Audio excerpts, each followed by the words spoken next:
अस्सलाम वालेकुम। I am Sattan Ali, lecturer in higher education department. One paper की तैयारी के सिलसिले में पाकिस्तान अफेयर्स पर ये हमारी सीरीज का दूसरा लेक्चर है।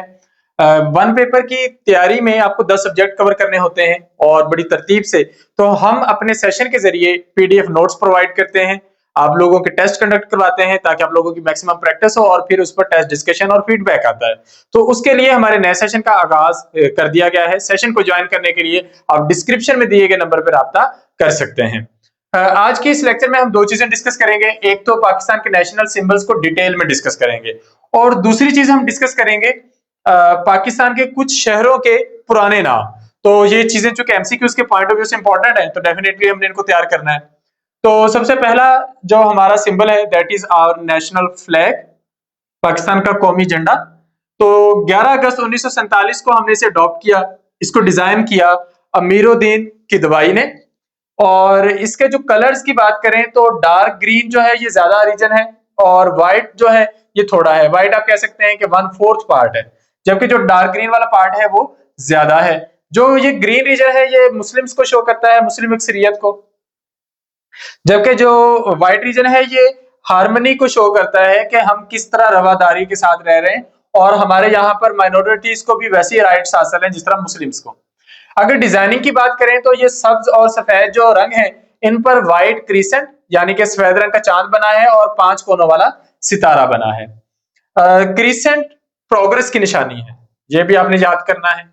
यानी कि आपको झंडे के बारे में ना फर्दर डिटेल पता होनी चाहिए फ्लैग के बारे में कि ग्रीन कलर किसे शो करता है, व्हाइट स्ट्रिप किसे शो करती है। तो क्रीसेंट पाकिस्तान में तरक्की का जामन है और जो स्टार है ये लाइट और नॉलेज को शो करता है। कल्चरल रोल की बात करें तो ये हर तकरीब पर लहराया जाता है, पाकिस्तान की पहचान है ये झंडा। नेक्स्ट है नेशनल एम्बलम। पाकिस्तान का जो है लोगो कह लें तो ये पाकिस्तान का जो नेशनल एम्बलम है ये आपको स्क्रीन पे नजर भी आ रहा है। इसे कोट ऑफ आर्म्स भी कहते हैं। ये अडॉप्ट किया था 1954 में। इसमें आपको पाकिस्तान की 4 बड़ी क्रॉप्स दिखाई दे रही हैं और साइड पर आपको ये फ्लावर्स वाला साइन दिखाई दे रहा है। तो अगर हम बात करें तो इसके सबसे ऊपर आपको ये चांद तारा नजर आ रहा है जो इस्लामिक आइडेंटिटी की निशानी है, आपके फ्लैग पर भी मौजूद है। 1954 में आपने इस एम्बलम को अडॉप्ट किया था। सेंटर में ये शील्ड बनी हुई है, ये वाली। इस शील्ड में आपको 4 बड़ी क्रॉप्स नजर आ रही है, कॉटन, व्हीट, टी और ज्यूट। ज्यूट हमारी बड़ी क्रॉप थी क्योंकि जो ईस्ट पाकिस्तान था हमारे साथ था, तो पटसन और टी ये हमारी बड़ी क्रॉप्स थी, अब नहीं है लेकिन तब थी। फिर उसके बाद जो शील्ड के गिर्द ये सराउंडिंग है ये आपको रेत वाला रीजन नजर आ रहा है। तो ये वाला रीजन क्या है, इसमें ये मुगल स्टाइल की कल्चरल हेरिटेज को शो किया गया है। और सबसे नीचे हमारा मोटो लिखा हुआ है, ग्रीन स्क्रोल है, उसमें नेशनल मोटो है, उर्दू में लिखा गया है ईमान, इत्तेहाद, तंजीम, फेथ, यूनिटी एंड डिसिप्लिन। ये कायदा से मैंने कहा था, तो ये हमारे एम्बलम का हिस्सा है। इसका यूजेज कहां पे होता है, गवर्नमेंट के डॉक्यूमेंट्स पे होता है, करेंसी पर और नेशनल इंस्टीट्यूशंस में। नेशनल मोटो की बात करें तो पाकिस्तान का नेशनल मोटो है फेथ, यूनिटी एंड डिसिप्लिन। आप कहीं वर्क वर्क एंड वर्क ना लिख के आ जाना, वो हमारा नेशनल मोटो नहीं है। नेशनल मोटो ये है, कायद आज़म मोहम्मद अली जिन्ना ने ये बात कही थी और इसके पीछे फिलॉसफी ये है, फेथ ये है कि हमारा ट्रस्ट अल्लाह पर है, यूनिटी के हम सब मिलकर रहेंगे और डिसिप्लिन मतलब हम ओबीडियंट रहेंगे यहाँ के लॉ एंड ऑर्डर के साथ और अपने आप को रिस्पॉन्सिबल समझेंगे, रिस्पॉन्सिबल सिटीजन के तौर पर मानेंगे। नेशनल एंथम कौमी तराना है, ये भी 1954 में अडॉप्ट किया गया। लिरिक्स लिखे, कौमी तराना हमारा लिखा हफीज जलंधरी ने 1952 में, और इसकी कंपोजिशन जो इसकी धुन तैयार की वो अहमद जी छागला ने तैयार की 1949 में। तो अडॉप्ट करते करते कुछ टाइम लगा। हमारा कौमी तराना पर्शियन लैंग्वेज में है। कौमी तराने में सिर्फ एक वर्ड उर्दू का है और वो वर्ड है का। तो जो वाहद लफ्ज उर्दू का है कौमी तराने में वो का है। लेंथ जो है कौमी तराने की वो 1 मिनट और 20 सेकंड है। आप इसे 1 मिनट यानी कि 60 सेकंड प्लस 20 सेकंड, आप टोटल इसको 80 सेकंड भी कह सकते हैं। तो दोनों तरह से ये चीज लिखी हुई हो सकती है, 1 मिनट 20 सेकंड भी या फिर 80 सेकंड्स भी। थीम की बात करें तो unity, independence, patriotism, Islamic foundation, ये हमारे कौमी तराने का थीम है।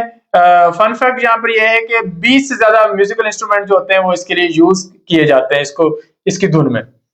नेशनल एनिमल मारखोर है। मारखोर का साइंटिफिक नेम कैपरा फैल्कोनेरी है। हैबिटेट ये पहाड़ी इलाकों में पाया जाता है, गिलगित चित्राल कोहिस्तान में। IUCN जो इंटरनेशनल यूनियन है for conservation of nature and natural resources, उनके नजदीक ये नियर थ्रेटेंड है। अब थ्रेटेंड ऐसी चीज होती है जिसकी तादाद तेजी से कम हो रही हो, इतनी कम ना हो कि हम उसको इंडेंजर्ड कह दें, लेकिन कम हो रही हो तो हम उसको थ्रेटेंड कह देते हैं, तो ये नियर थ्रेटेंड है। सिग्निफिकेंस ये हमारी स्ट्रेंथ, एजिलिटी और रेजिलियंस का सिंबल है कि हम जिस तरह ये अगर आप इसकी बात करें पहाड़ों पर रहता है तो ये उसके लिए डेफिनेटली बहुत स्ट्रेंथ चाहिए, बहुत चुस्ती, बहुत ताकत चाहिए, तो ये उस लिहाज से बहुत स्ट्रांग है। तो ये पाकिस्तान की एफर्ट्स को शो करता है जो वाइल्ड लाइफ को बचाने के लिए हम कर रहे हैं। अब मारखोर का लफ्जी मतलब स्नेक ईटर है, तो वो स्नेक ईटर इसके घूमते हुए सींगों की वजह से शायद इसे कहा जाता है, वरना ये सांप नहीं खाता। नेशनल बर्ड, हमारा नेशनल बर्ड चकोर है। साइंटिफिक नेम है इलेक्टोरिस चोकार। हैबिटेट क्या है, ड्राई रीजन्स में, रॉकी हिल्स में ये पाया जाता है पाकिस्तान के वेस्ट में।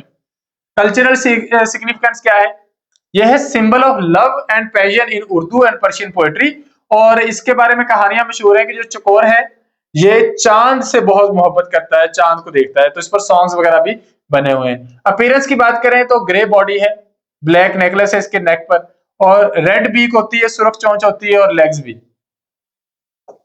तो ये आपने याद रखनी इसकी पहचान। नेशनल फ्लावर जैस्मीन है, जिसका साइंटिफिक नेम या बोटेनिकल नेम जैस्मिनम ऑफिसिनेल है, उर्दू में नाम चंबेली है। ये प्योरिटी, सिंप्लिसिटी और मोडेस्टी की निशानी है, ये चीजें आपने याद करनी है, और इसका यूज परफ्यूम इंडस्ट्री में होता है या फिर रिचुअल्स में, हमारी रस्म रिवाज में, गजरे बनाने के लिए, गार्लैंड्स बनाने के लिए। कल्चरल सिग्निफिकेंस की बात करें तो ये एसोसिएटेड है पाकिस्तान की एलिगेंस के साथ, पाकिस्तान की फेमिनिटी के साथ, और जैस्मिन मोटिव जो है इसका जो यूज है बहुत कॉमन है एम्ब्रॉयडरी में भी और पोट्री में भी। नेशनल ट्री, पाकिस्तान का कौमी दरख्त देवदार है, जिसे हिमालयन सेडर कहते हैं, साइंटिफिक नेम सेड्रस देवदारा है।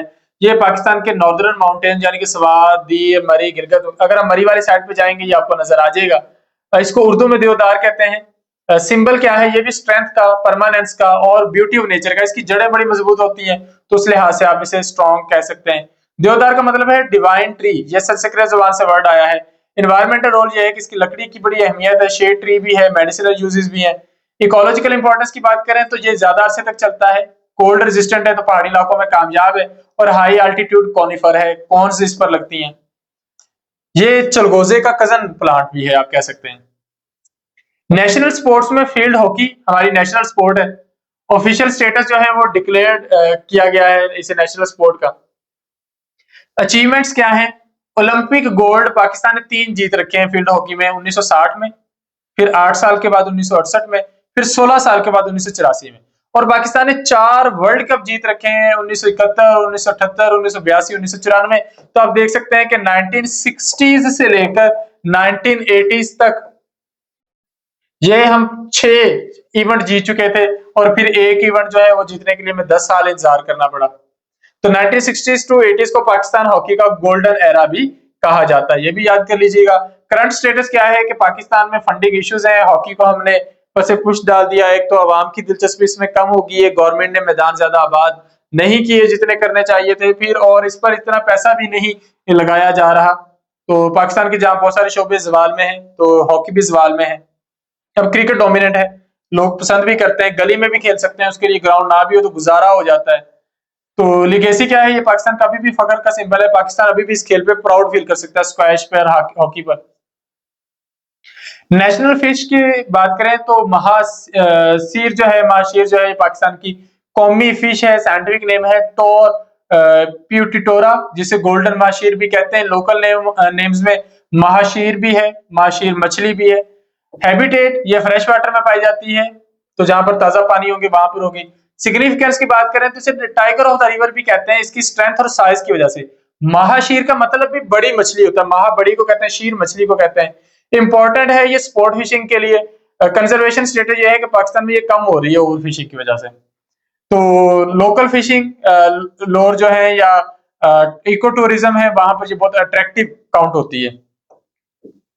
नेशनल म्यूजियम पाकिस्तान का नेशनल म्यूजियम कहलाता है, नेशनल म्यूजियम ऑफ पाकिस्तान जो कराची में है, यानी कि सिंध में। 1950 में ये स्टैब्लिश किया गया था। It was house in Frere Hall, इसकी जो करंट बिल्डिंग है ये 1970 में डॉक्टर जियाउद्दीन अहमद रोड पर इसकी इनागुरेशन हुई। इस जहां पर 3 लाख से ज्यादा आइटम्स हैं, पुराने सिक्के हैं, गंधारा तहजीब के मुजस्मे यहाँ पर मौजूद हैं, इस्लामिक आर्ट भी है, कुरान मजीद के मैन्युस्क्रिप्ट्स भी हैं, मोहनजोदड़ो और हड़प्पा के आर्टिफैक्ट्स जो आर्ट के नमूने हैं वो हैं, कैलीग्राफी और हिस्टोरिकल डॉक्यूमेंट्स भी यहाँ पर मौजूद हैं। सिग्निफिकेंस की बात करें तो पाकिस्तान का कल्चरल और हिस्टोरिकल हेरिटेज है, इतनी सारी चीजें हमारी यहाँ पर मौजूद है, तो बहुत सारे लोग यहाँ पर विजिट करने जाते हैं, कुछ स्टडी के पॉइंट ऑफ व्यू से, कुछ फ्रीडम मूवमेंट की चीजें देखने के लिए, कुछ एथनिक चीजें देखने के लिए जो मुख्तलिफ कौमों से ताल्लुक रखती हैं, तलवारें वगैरह इस तरह की प्री हिस्ट्री की चीजें देखने के लिए। इसके बाद है पाकिस्तान का कौमी फल मैंगो है, साइंटिफिक नेम है मैंगी फेरा इंडिका, लोकल नेम है आम, सीजन होता है गर्मियों का मई से लेकर अगस्त तक। रीजन्स ये सिंध में बहुत है, पंजाब में भी बहुत है, सिंध में ये पहले आ जाता है, पंजाब में बाद में आते हैं, मुल्तान रहीम यार खान के आम ज्यादा अच्छे माने जाते हैं। मशहूर वैरायटीज में सिंदड़ी है, चौसा है, अनवर अटोल, लंगड़ा, दुसहरी, सहारनी, जो हमारे मशहूर तरीन आम है। सिग्निफिकेंस खुशबू ज्यादा है, मीठा ज्यादा, दुनिया में इस तरह का आम कहीं पर नहीं मिलता, तो ये हमारे समर का लाजमी हिस्सा है, गर्मियों का लाजमी हिस्सा है। दुनिया के टॉप 5 जो मैंगो प्रोड्यूसर्स हैं पाकिस्तान का उनमें शुमार होता है। नेशनल वेजिटेबल की बात करें तो पाकिस्तान की कौमी सब्जी जो है वो लेडी फिंगर है, ओकरा भी आप इसे कहते हैं। Scientific name abelmoschus esculentus, local name bhindi. Cultural role ये है कि ये पकाया जाता है, हमारे क्यूजीन का, हमारे किचन का, स्पाइसेस का ये हिस्सा है, अफोर्डेबल है और सस्ती पड़ती है, तो बहुत ही अफोर्डेबल है।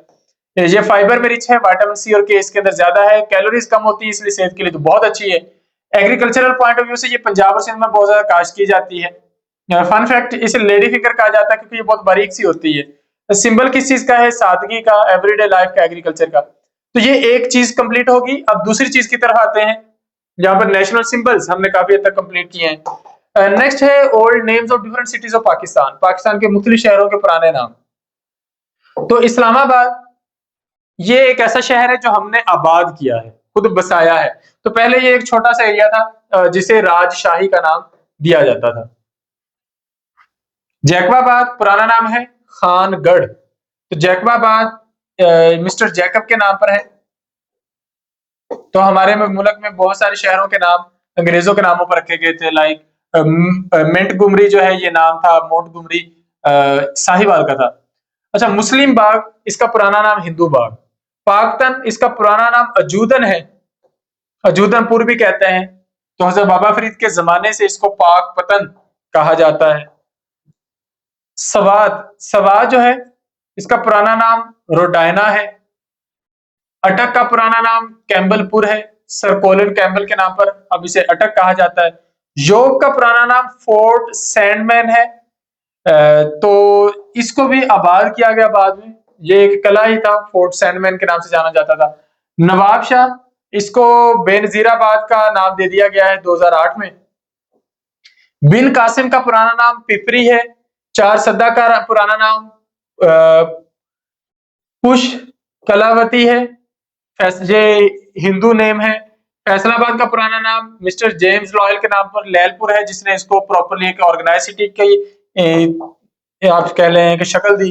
हैदराबाद जो कि सिंध का रीजन है, इसका पुराना नाम निरोन कोट है। आप इसे पढ़ेंगे जब भी आप मोहम्मद बिन कासिम का जिक्र पढ़ेंगे तो निरोन कोट, और दीवल का जिक्र पढ़ेंगे तो निरोन कोट आज का हैदराबाद है। कराची का पुराना नाम कुलाची है, कलाची है, कलाची जो गोट है। लाहौर का पुराना नाम लावापुरी या लोहावार है। मुल्तान का पुराना नाम कश्तपुर या मुलस्तनपुर ये था। पेशावर का पुराना नाम पुरशपुरा है। कोयटा का पुराना नाम शालकोट है। रावलपिंडी का पुराना नाम रावलगढ़ है और सियालकोट का पुराना नाम सगाला या सकाला है। तो ये मुख्तलिफ शहरों के पुराने नाम हैं। सखर की बात करें तो सखर का पुराना नाम बखर या सखर है। गवादर का पुराना नाम गवादर दर है, जिसका मतलब होता है gateway of minds. Muzaffarabad का पुराना नाम जो है वो चखरी था, फिर सुल्तान मुजफ्फर खान के नाम पर इसे मुजफ्फराबाद नाम दिया गया। स्कर्दू का पुराना नाम स्कर्दू ही था। गिलगित का पुराना नाम सारगिन या सिरीकोट था। ठट्ठा का पुराना नाम जो उस जमाने में भी था वो ठट्ठा यूज किया जाता था, ये दीबल के करीब मौजूद एक बड़ा अहम तरीन शहर है। दादू का पुराना दरिया खान, बहावल नगर का पुराना नाम जो था रोजनवाली रेलवे स्टेशन था, लेकिन उसके बाद डेफिनेटली अब ये बहावल नगर है। विहाड़ी का पुराना नाम खानपुर है। पीछे आपने एक शहर का नाम खानगढ़ पढ़ा है, ये खानपुर है, दोनों में फर्क है। बहावलपुर को प्रिंसली स्टेट ऑफ बहावलपुर कहा जाता था, रियासत आज भी बहुत सारे लोग इसे कहते हैं। इसे बहावल खान टेरिटरी भी कहते हैं। उकाड़ा का पुराना नाम उकां वाली है, तो वहां पर आज भी उकां वाला बंगला, ये इस तरह के एरियाज मौजूद हैं।